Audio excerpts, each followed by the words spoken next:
A familiar enough sight for millions of Thames viewers, but you'll notice that this time the Thames logo appears in Russian as well as English. This was a trailer for some of the programmes Soviet people were able to watch for the first time recently. The Bill, English Garden, Minder, even Benny Hill.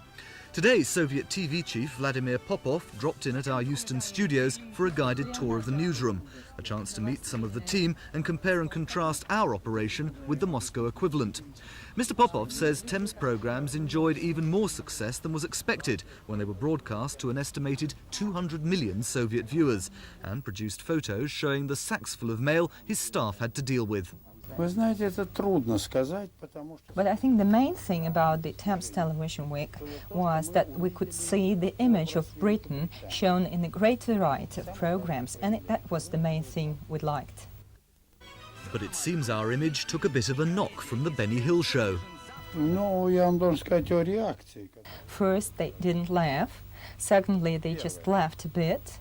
And in the third step, they would think that English humour would be more sophisticated, as they imagined. British commercials also went out on Soviet TV, and Mr. Popov was impressed by how well made they were.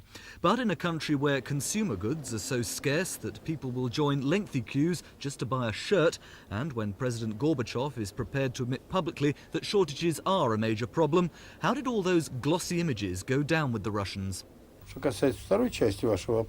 These commercials would help to develop our market and to develop our enterprises just in the field about which Mr. Gorbachev talked. Both Thames and Soviet TV look forward to more cooperation in the future. If Minder, with all its Cockney slang, can be a hit in Moscow, there should be no stopping us. Paul Larsman, Thames News.